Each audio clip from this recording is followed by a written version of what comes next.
9. La mondialisation. Prenons le cas des nouvelles lois des cultes approuvées par la Chambre des députés de la République dominicaine. Dans l'article 38, paragraphe 3, dit en espagnol,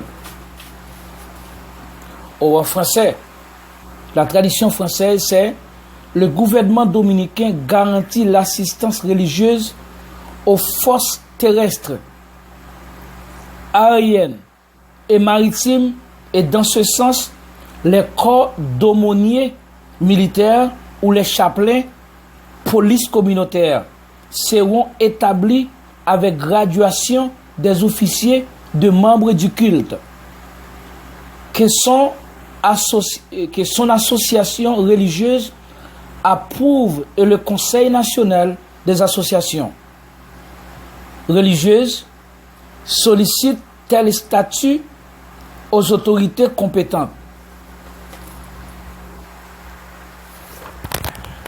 Ce Conseil national des associations religieuses dominicaines reçoit le pouvoir directement du pouvoir exécutif par l'assistance militaire sous la bannière des chapelains pour révoquer toutes les reconnaissances légales excusez-moi, des associations religieuses qui ne se soumettent pas aux principes de ce nouveau Conseil national des églises.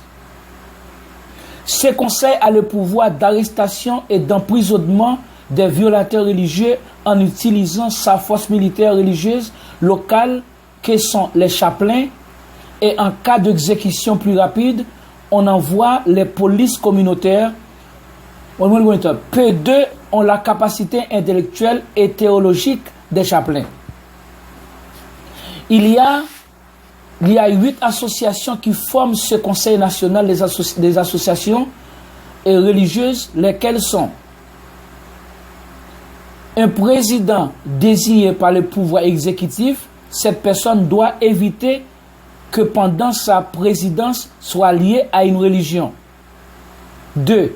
Un représentant des églises évangéliques, un représentant de l'église catholique, un représentant des églises adventistes, un représentant ou une représentante de l'Assemblée islamique dominicaine, un représentant de l'Assemblée bouddhiste en République dominicaine, un représentant de l'Assemblée du judaïsme en République dominicaine, un représentant de l'Église ou de l'Assemblée des témoins de Jéhovah, un représentant du mormonisme.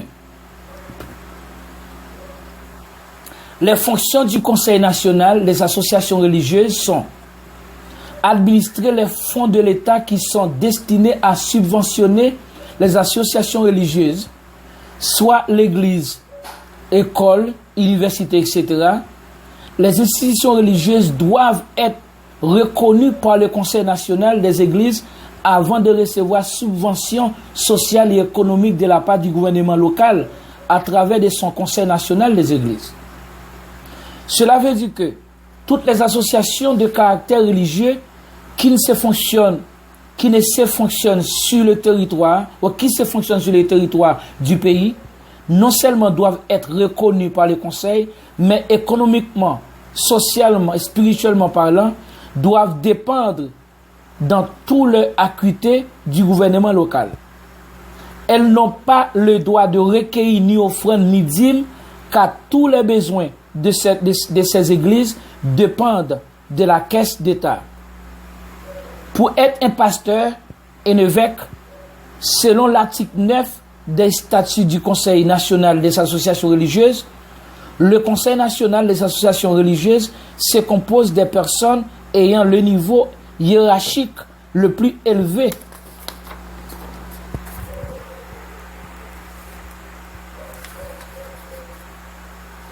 Dans les organisations religieuses représentées par elles-mêmes, leur durée comme pasteur ou évêque fonctionnel ne peut excéder 5 ans. Le pasteur doit être un chapelain et qui doit directement qui doit être directement avec le conseil des églises pour le gouvernement local. Ce n'est pas pour Christ, c'est le gouvernement local à travers de son conseil qui doit payer ce pasteur-là pour son travail social et spirituel. Le gouvernement doit fournir aux pasteurs reconnus par l'État à travers le conseil toutes les fournitures nécessaires pour le fonctionnement social et spirituel de leurs assemblées. Par exemple, transportation pour les membres et spécialement les vieillards, les enfants. Un système de distribution d'aliments chaque semaine ou chaque mois aux indigents de ces associations religieuses et gouvernementales. Sans oublier l'assistance sanitaire hebdomadaire, laquelle est l'objectif primordial de la mondialisation. Et logiquement parlant, est catalogué comme un geste manipulateur,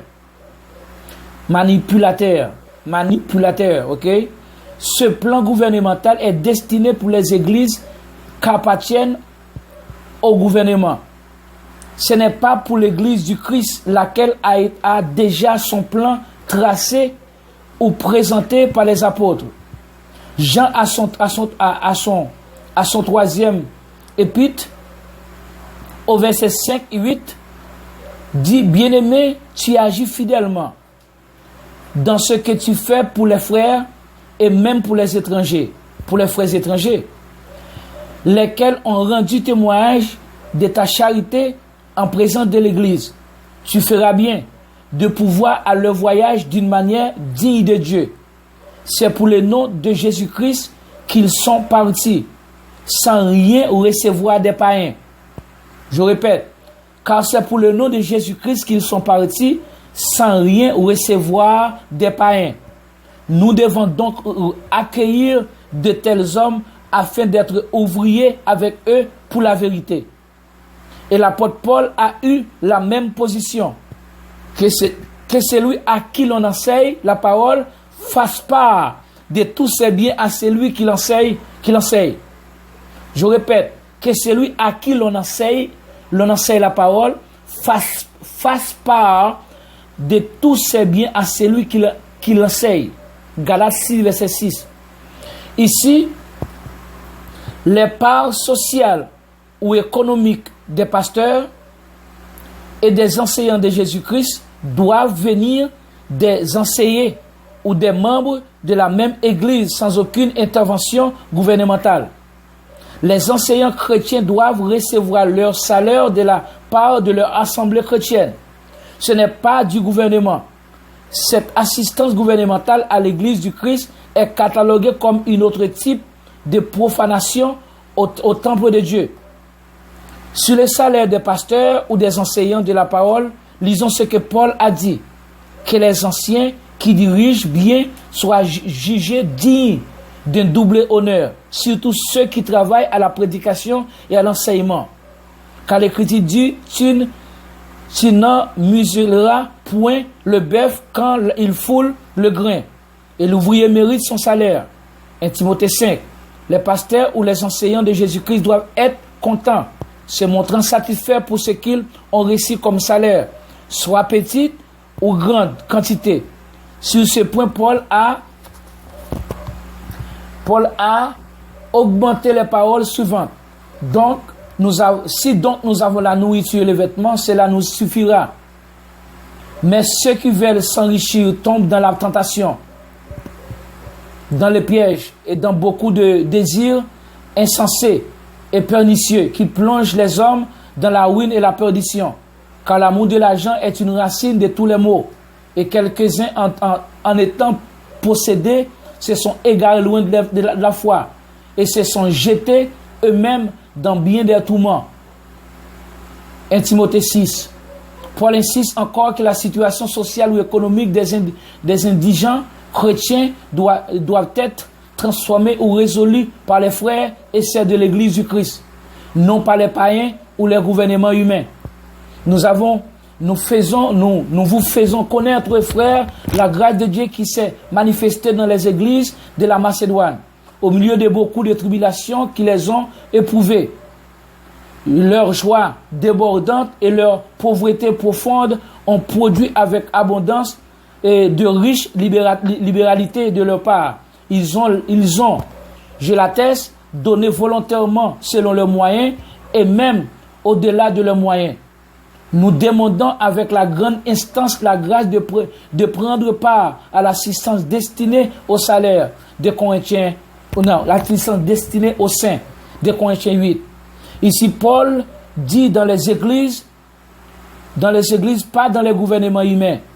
Les églises avaient pris décision d'envoyer assistance économique ou sociale aux saints, pauvres de l'église, économiquement parlant.